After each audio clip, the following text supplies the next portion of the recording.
नमस्कार बंधुगण आपण मानकु आम यूट्यूब चैनल को बहुत बहुत स्वागत। आज आम आपण मासिक राशिफल भिडियो नहीं आसीछु।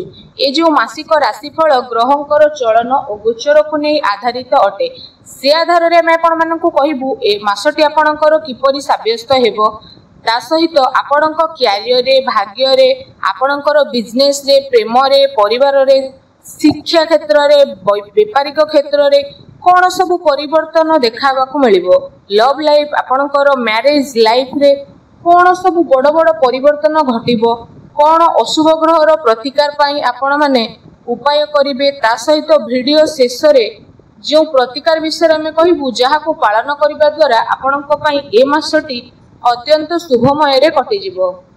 जदि कहिबा वीडियोटी आरंभ करिबा पूर्वरु आपण माने छुटिया अनुरोध रहिला कि आम चैनल को बे सब्सक्राइब करंतु और वीडियो को गोटे लाइक ते मध्य करंतु आ कमेंट बॉक्स रे सहृदय रे जय शनिदेव बोली अवश्य लिखि दियंतु। शनिदेवंकर कृपा हेले आपणक जीवन रे चालुथबा प्रत्येक दुख कष्ट रो दूर हेबो।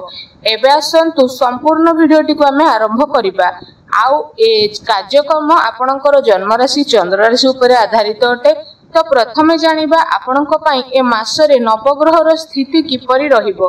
जदि कहिबा विशेष भाबरे ए मासरे ग्रहंकर स्थिति रे सेकेंड हाउस रे राहु रहउछंती, तृतीय हाउस रे रहउछंती मंगल एवं आपणकर फोर्थ हाउस रे रहउछंती चारोटी ग्रह बुध शुक्र सूर्य एवं देवगुरु बृहस्पति। आपणकर फोर्थ हाउस रे जेहेतु विराजित होई रहिबे आपणक अष्टम रे रहिबे केतु।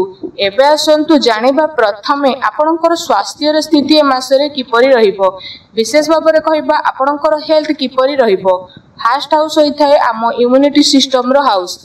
तो आपणकर फर्स्ट हाउस रो लॉर्ड बनुछंती शनि आ शनि फर्स्ट हाउस रे जेहेतु विराजित अछंती तो शनि देवंक ऊपर कौनसी भी पाप ग्रहर दृष्टि पड़िबो नाही। ए कारणरू आपणकर स्वास्थ्य ए मासरे बहुत ही भल रहिबो एवं आपणकर पंचम घरर लॉर्ड मध्ये जेहेतु केंद्र रे विराजित रहिबे आ आपणक नाइन्थ हाउस रे लॉर्ड मध्ये त्रिकोण रे विराजित होई रहिबे। तो विशेष भाव में ए कारण रे आपणकर हेल्थ बहुत भल रहिबो। एबे आसंतु जानिबा विद्यार्थी मानक पई ए मासटी किपरि कटिबो।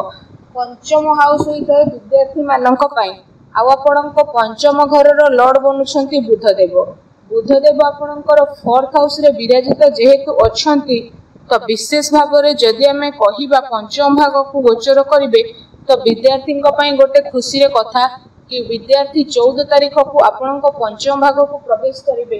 14 तारीख पर विद्यार्थी बहुत ही भल समय रहिबो। आ तापर यदि आपनकर एग्जाम किछि रही थाए तो एग्जाम रे मध्ये बहुत भल रिजल्ट आपनको देखिबा को मिलिबो। विद्यार्थी माने पाठ पढ़ा रे कोनोसी भी बड़ डिसीजन नेबा पई चाहुथले तो आपण से सब डिसीजन मध्ये विशेष भाव में नै परिबे। आपनको पई समय बहुत भल रहिबो कारण बुध जेहेतु निज घर को प्रवेश करिवे तो आपण गोटे कथार ध्यान रखंतु कि आपणकर पाठ पढ़ारे कोनोसी भी डिसीजन नेबा को चाहुथले आपण 14 तारीख पर नियंतु स्थिति भल रहिबो। एबे आसंतु जानिबा आपणकर लव लाइफ किपरि रहिबो। जदि लव लाइफ विषय रे कहिबा पंचम भाग होई थाए लव लाइफ रो हाउस आ पंचम रो लॉर्ड बुध केंद्र रे फोर्थ हाउस रे रहिबा हेतु जेउ राशि मानकर लव लाइफ रे अछंती सेमानक पई स्थिति बहुत ही भल रहिबो कारण शनि निज राशि रे जेहेतु विराजित रहिबे आ शुक्र मध्ये निज राशि रे रहिबे तो बुध शुक्र निज राशि रे जेहेतु एठी प्रवेश करिवे तो विशेष भाव रे जदि हम एठी आपण माननकु कहिबो तो जेबे पंचम रे शुक्र विराजित होइथांती तो से राशि रो व्यक्ति माने पूरा रोमांटिक मोड रे रहिथांती आ आपण माने मध्ये 12 तारीख परे विशेष भाव रे रोमांटिक हेकि रहिबे। बुध जेहेतु निज राशि रे विराजित हेबा हेतु आपणकर लव लाइफ रे कोनोसी भी समस्या पूर्वरु चालुथुला किंबा आपणकर लव लाइफ ले आर्गुमेंट चालू थिला बा चालुछि तो बुध देव जेबे निज घरे प्रवेश करिवे तो लव लाइफ रे रहिथिबा व्यक्तिंकर प्रत्येक दुख कष्ट रो दूर हेबो एवं आपणकर लव संपर्क पुणी थरे जोड़ी हेबा पई मध्ये लागिबो। खास करी 14 जून पर लव लाइफ थिबा व्यक्तिंक पई स्थिति बहुत ही भल रहइबो। एबे आसंतु जानिबा आपणकर मैरिज लाइफ किपरि कटिबो। जून मासरे सप्तम भाग होई थाए मैरिज लाइफ रो आ सप्तम घर रो लॉर्ड बनुछंती सूर्य आ सूर्य आपणकर 4th हाउस रे जेहेतु रहुछंती तो सूर्य 15 तारीख को पंचम भाग रे विराजित हेबे।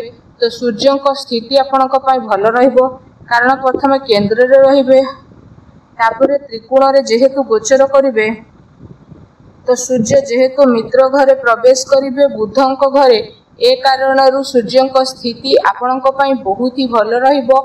आउ आपणकर मैरिड लाइफ मध्ये भल रहिबो किंतु आपणको गोटे कथार ध्यान रखिबा पई पड़िबो कि शनिंक दृष्टि आपणकर 7th हाउस रे पड़िबा हेतु आपणक भितरे बहुत ही जिद्दी देखिबा को मिलिबो एवं आपणकर मैरिड लाइफ रे छोट छोट कथा को नै आर्गुमेंट मध्ये सृष्टि हेबो।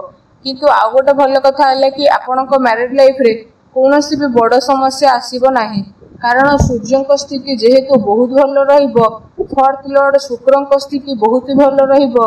तो जदि एठी विशेष भाव में आम आपण मानकु कहिबो तो राहु 2nd हाउस रे जेहेतु विराजित रहउछंती तो पानी को टिके आपण कंट्रोल रे रखंतु क्रोध रे आसे कि कोनोसी भी डिसीजन नियंतु नाही एवं कथावार्ता करबा समय रे विशेष सावधानतार सह कथावार्ता करंतु कारण राहु जेहेतु 2nd हाउस रे विराजित अछंती तो बाणी को बिगाड़ी मध्ये पारंती।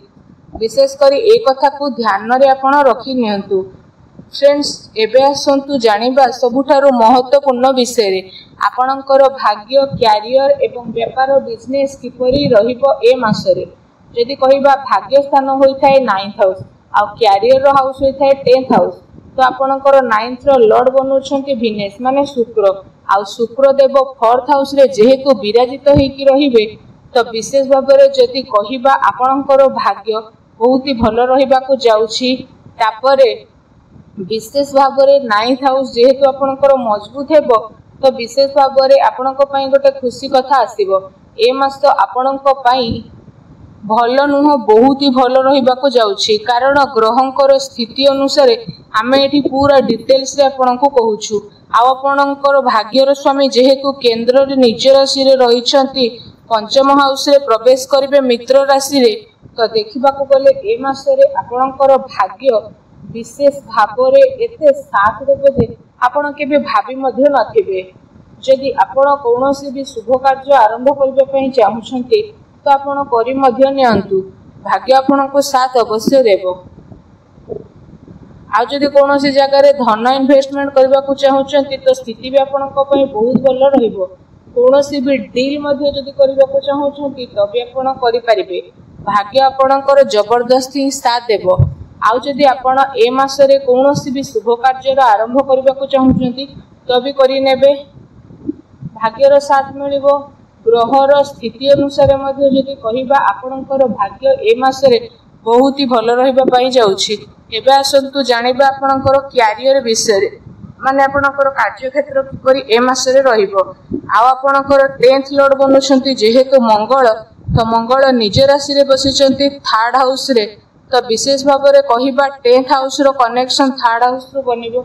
ए कारणरू ए मास रे आपण जे कोनोसी काम मध्ये करिवे तुरंत करिवे जमा मध्ये लेट करिवे नाही कारण 3rd हाउस होई थाए पराक्रम साहसर हाउस एवं राइटिंग रो हाउस होई थाए 3rd हाउस ता सहित छोट छोट ट्रैवलिंग रो हाउस मध्ये होई थाए। आ गोटे भल कथा हला ट्रैवलिंग रे आपनको बहुत ही भल फायदा मिलिबो एवं आपण ए मास रे जे कोनोसी भी कार्य करिवे निज फायदा पई करिवे एवं आपणकर फायदा पई ए मास रे नुवा रास्ता खुली जिवो आपणक पई। आउ जो माने टेक्निकल लाइन रे अछंती तो सेमानक पई मध्ये स्थिति बहुत ही भल रहइबो। मेडिकल लाइन ले थिबा व्यक्ति मानक पई मध्ये विशेष भाव रे स्थिति भल रहइबो। जो माने लेखा पढ़ा कार्य करूछंती सेमानक पई भी स्थिति भल रहइबो। सबुठारु भल ट्रैवलिंग कार्य रे भल फायदा मिलिबो ए मास रे। कहिबा को गले आपणकर कैरियर ए मास रे मंगलंकर हाथ रे रहिबो आ मंगलंकर स्थिति मध्ये आपणक पई बहुत ही भल रहिबो। एही कारणरू आपणक पई विशेष भाव रे आपणकर कैरियर ए मास रे जबरदस्त रहिबा को जाउछि। व्यापार और बिजनेस रो कथा कहिबा पई गले 7th लॉर्ड सूर्य केंद्र रे विराजित होई के रहिछंती तो व्यापार और बिजनेस स्थिति बहुत भल रहिबो। प्रतिटी स्थिति आपणक पई भल रहिबो। जहा भी काम करिवे से सबुर आपणको शुभ फल प्राप्त हेबो। एबे आमे आपण माननको पई किछि प्रतिकार नै के आसीछु। प्रतिकार विषय रे जदि कहिबा आपण प्रत्येक दिन पक्षी माननकु किछि ना किछि दाना खाइबाकू दियंतु घरर ईशान कोणरे घी दीप जलातु देखिबे समय आपणक पई बहुत ही भलो रहइबो वीडियोटी केमति लागला हमकु कमेंट करके जणातु चैनल नुआ आसले चैनल को सब्सक्राइब करंतु धन्यवाद।